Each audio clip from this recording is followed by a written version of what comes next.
Le président Jean-Pierre Bemba est passé, pour une fois, voilà. Il est passé à la une de l'actualité. Il a fait des déclarations contre l'ancien président Kabila, disant même des choses que l'ancien président et ses courtisans ont trouvé un peu exagérées. Comment vous avez trouvé les passages de Bemba dans les médias et les reproches que Bemba fait au président Kabila? C'est difficile de comprendre les Congolais maintenant.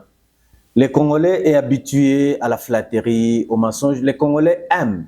Les Congolais veulent qu'on les trompe. Les Congolais veulent qu'on puisse les mentir. Les Congolais veulent qu'on puisse les flatter. Les Congolais n'aiment plus la vérité. Les Congolais n'aiment plus la vérité. Donc, mon président Jean-Pierre Bemba n'a fait que dire la vérité. Avant que Kabila ne se rende à Goma, le président Jean-Pierre Bemba avait aussi dénoncé.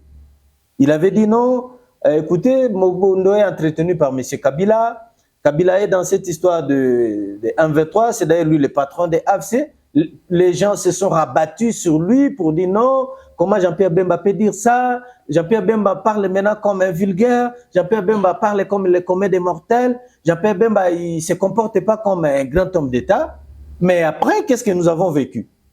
Kabila est allé à Goma. Kabila a déclaré que non, comme vous dites, je veux maintenant me rendre à Goma. Kabila est allé à Goma, il a rencontré, il a réuni ces gens, ils ont discuté, il a fait tout ce qu'il a fait, il s'est rendu même au camp d'entraînement, de formation des militaires de 1v3 à Rumangabo. Donc, Kabila est allé en officiel 1v3. Donc, il ne s'est plus voilé. Alors, moi, à la place de tous ceux qui s'étaient rabattus sur le président Jean-Pierre Bemba, il devait lui présenter des excuses. Parce qu'en réalité, tout ce qu'il avait dit, c'est concrétisé. Aujourd'hui, c'est la même chose encore. C'est la même chose. Donc, les Congolais ne veulent pas qu'on lui dise la vérité. Le président Jean-Pierre Bemba, il n'a dit que la vérité. Je ne sais pas pourquoi le fait de dire haut la nationalité cachée de Kabila choque les gens. Et pourtant, le professeur Ngoï Moukena, à son temps, les génitaires, la personne qui a donné la nationalité à Joseph Kabila, il l'avait déjà dit. Il était encore vivant, il n'était pas mort. Aujourd'hui, nous ne discutons pas de quelque chose qui est pendant que la personne qui avait donné le nom Joseph Kabila Kabange, il était encore vivant. Il s'était repenti. Il a dit que c'est moi qui lui a donné ce nom de Joseph Kabila Kabange. Mais curieusement, les gens ne se sont pas appris au professeur Ngoï Moukena. C'est aujourd'hui, quelques années après, quand le président Jean-Pierre Bemba l'a dit, qu'il devient diable, l'homme à abattre. Je ne comprends plus les Congolais.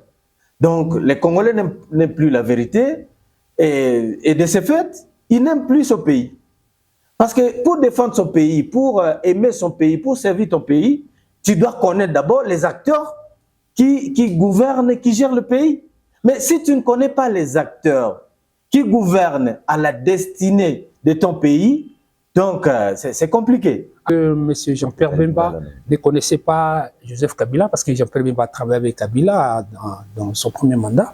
Il a travaillé avec lui, il n'a jamais dénoncé ça. Pourquoi il a attendu seulement 7 ans pour dénoncer? Tout le monde ne peut pas dénoncer au même moment. Mais je sais qu'à son temps, feu Étienne Tshisekedi, président fondateur de l'UDPS, il l'avait déjà dénoncé. Il avait dit que Joseph Kabila, c'est un Rwandais. Et beaucoup de Congolais l'avaient dit. Beaucoup de Congolais l'avaient dit. Et mon président Jean-Pierre Bemba, il le connaissait très bien que Joseph Kabila, c'est un Rwandais. Mais que faire? En 1997, le feu président Laurent Désiré Kabila prend le pouvoir par la force. Alors, en 1998, le président Jean-Pierre Bemba commence la rébellion pour chasser Mouzé, qui avait instauré à son tour la dictature. Alors, il ne connaissait même pas Joseph Kabila en 1998, quand il a commencé sa rébellion. Il ne connaissait pas Joseph Kabila. Et du coup, en 2001, quand on assassine le feu président Laurent Désiré Kabila, il y a eu des manigances qui ont été faites. Du coup, on nous a présenté un jeune qui s'appelait Joseph Kabila pour succéder à Mouzé. De façon encore dictatoriale, parce que ce n'était pas démocratique. C'était pas démocratique. Tout ce que les gens attendaient du fait Mouzé Laurent Désiré Kabila, c'était, en prenant le pouvoir en 97, c'était d'organiser les élections démocratiquement. Mais curieusement, lui,